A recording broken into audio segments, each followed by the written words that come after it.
Hello दोस्तों, स्वागत है आपका अपने यूट्यूब चैनल फ्रेंड्स गाइडलाइन पर। और चलिए आज हम लोग देखेंगे चैप्टर 1 को हम 2 वीडियो में कंप्लीट कर चुके हैं और यूपी टेट का भी वैकेंसी आया हुआ है। तो जो भी इच्छुक हैं तो आप यूपी टेट का भी वैकेंसी को डाल दीजिए। ठीक है, 23 तारीख तक शायद लास्ट डेट है इसका।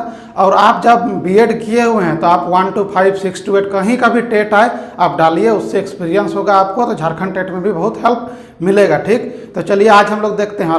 राजस्थान टेट हुआ था, हम जितना भी मैथ का टॉपिक पढ़ाएं सारा टॉपिक वहाँ पे पूछा गया है। हम एक दिन क्वेश्चन करवाएंगे, आप प्ले लिस्ट में जाइए और देखिए वीडियो को। ठीक है, चलिए आज हम लोग स्टार्ट करते हैं। बाल विकास का सिद्धांत, नहीं बाल विकास का सिद्धांत, प्रिंसिपल ऑफ चाइल्ड डेवलपमेंट, ये चैप्टर 2 होगा। ठीक, 12-13 चैप्टर हम बताए थे, उसी को आज हम लोग, ये दूसरा चैप्टर है। ठीक है, तो चलिए पहला जो है निरंतरता का सिद्धांत, प्रिंसिपल ऑफ कॉन्टिन्यूटी, नहीं कॉन्टिन्यूटी। ठीक है, निरंतरता का सिद्धांत। देखिए बालक का जो विकास होता है वो माता के गर्भ से ही स्टार्ट हो जाता है और यह जीवन प्रयत्न मतलब मृत्यु तक चलते रहता है जब तक कि ना उसका मृत्यु हो जाए। ठीक है, और क्वेश्चन यहाँ से कैसे पूछेगा, आपको 10-12 को हम सिद्धांत करवाएंगे, उनमें से सबको याद रखना होगा। बोलेगा कि इनमें से कौन सा बाल विकास का सिद्धांत है, एगो दे देगा 3 को अलग ऑप्शन दे देगा, तो आपको याद रहेगा तो आप मार दीजिएगा, या 3 को अलग दे देगा, एगो दे देगा, आप मार दीजिएगा, तो आपको याद रखना होगा। ठीक है,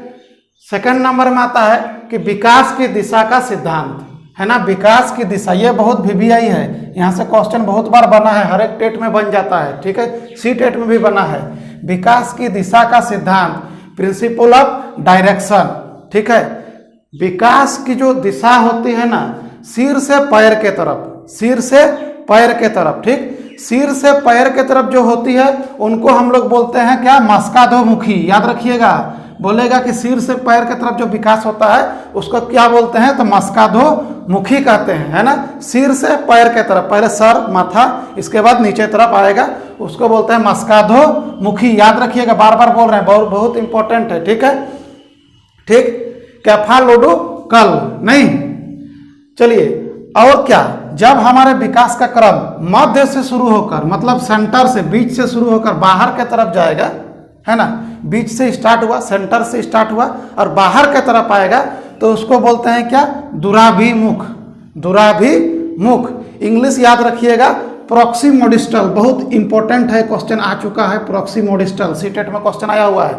ठीक, या उसको आपको ये टर्म भी दे देगा, मध्य बाह्य। ठीक है, तीनों टर्म को याद रखना होगा, दुराभिमुख, मध्य बाह्य या प्रॉक्सिमोडिस्टल। इंग्लिश टर्म याद रखिए, प्रॉक्सिमोडिस्टल। आप ये दोनों याद भी नहीं रखिएगा तो आप इंग्लिश वाला क्वेश्चन को देखिएगा, जिसमें प्रॉक्सिमोडिस्टल होगा उसके सामने वाला ये सही हो जाएगा। तो ये दोनों बहुत ही इंपॉर्टेंट है, आप इसको बढ़िया से देखिएगा। ठीक, सिर से पैर के तरफ तो मस्काधोमुखी, बीच से बाहर के तरफ तो दुराभिमुख या मध्य बाह्य, प्रॉक्सिमोडिस्टल। ठीक है, इसको याद रखिएगा, बहुत वीवीआई है, क्वेश्चन बना हुआ है। तीसरा हम लोग देखेंगे क्या दोस्तों, सामान्य से विशिष्ट क्रियाओं का सिद्धांत। सामान्य से विशिष्ट मतलब प्रिंसिपल ऑफ जनरल।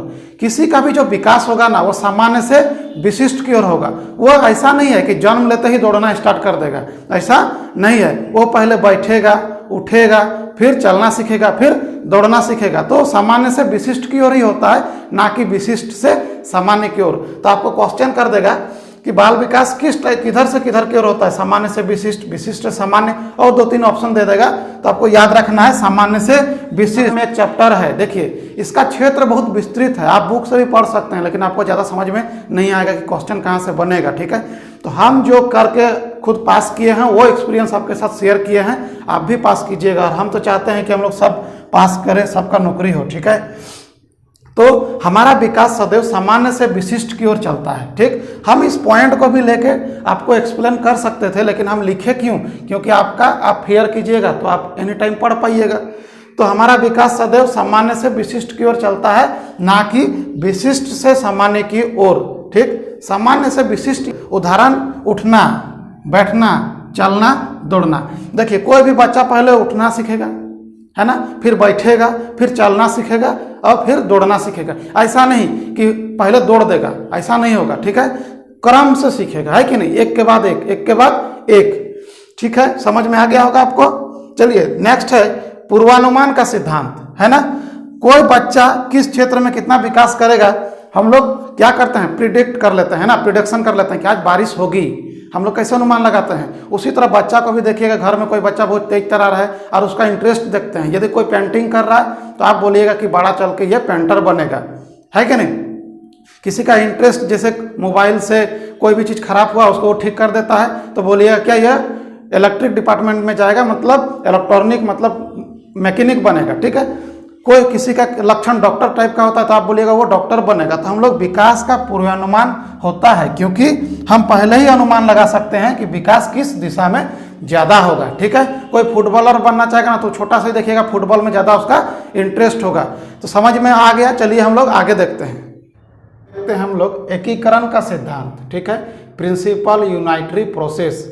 बच्चों में एकीकरण का गुण पाया जाता है, ठीक है। जब हम किसी काम को करने के लिए अपने हाथ और पैर को एक साथ यूज करते हैं तो हम इसे क्या कहते हैं, एकीकरण कहलाता है, ठीक है। देखिए छोटा बच्चा क्या होता है कि वो चलने के लिए क्या करता है, घसीट के चलता है, रेंगता है, तो वो अपना हाथ और पैर दोनों को एक साथ यूज करता है या किसी भी काम करने के लिए, ठीक, वो गुण उनमें पाया जाता है। तो हम उसको क्या बोलेंगे, एकीकरण का सिद्धांत। आपको याद रखना होगा कि एकीकरण का सिद्धांत, ठीक, ये याद रखना है। और बस हाथ और पैर याद रखिएगा, जब हम अपने हाथ और पैर को एक साथ मिलाकर काम करेंगे तो वो एकीकरण का सिद्धांत कहलाएगा, ठीक है।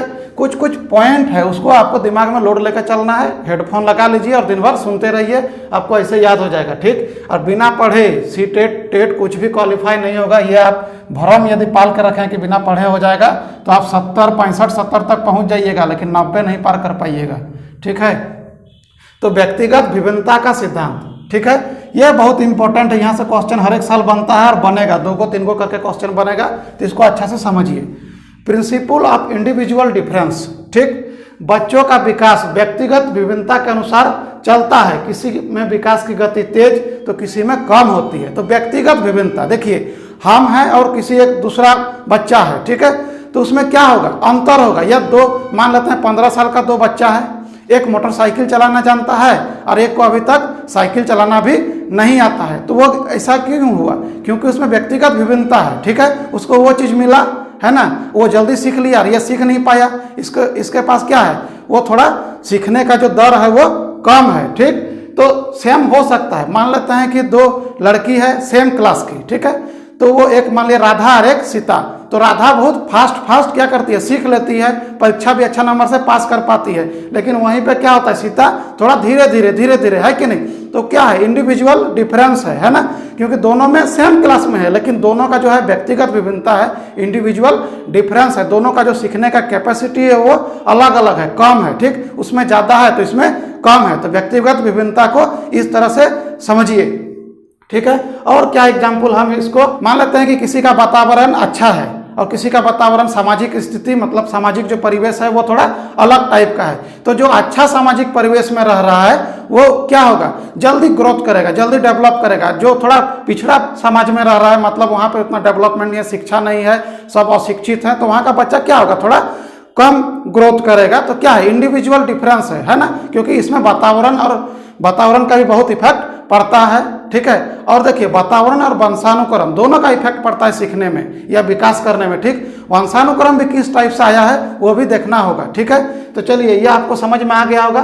तो व्यक्तिगत विभिन्नता नहीं समझ में आ गया। अब हम लोग क्या देखेंगे, अंतर संबंधित विकास का सिद्धांत। ये भी बहुत इंपॉर्टेंट है, ये क्वेश्चन 2019, 20, 21 का सीटेट में पूछा है क्वेश्चन है, तो आप निकाल के देखिए अंतर संबंधित विकास का सिद्धांत, प्रिंसिपल ऑफ इंटर डेवलपमेंट नहीं, शारीरिक, बौद्धिक, संवेगात्मक, सामाजिक और अन्य प्रकार का विकास आपस में क्या होता है, अंतर संबंधित या परस्पर संबंधित रखते हैं। देखिए जब तक किसी बच्चे में शारीरिक विकास नहीं होगा ना तो उसका बौद्धिक विकास भी नहीं होगा, ठीक है, संवेगात्मक विकास भी रुक जाएगा। तो सबसे पहला कड़ी हम कल बताए थे, शारीरिक विकास है, दोनों आपस में रिलेट करता है, एक के बिना एक अधूरा है, ठीक।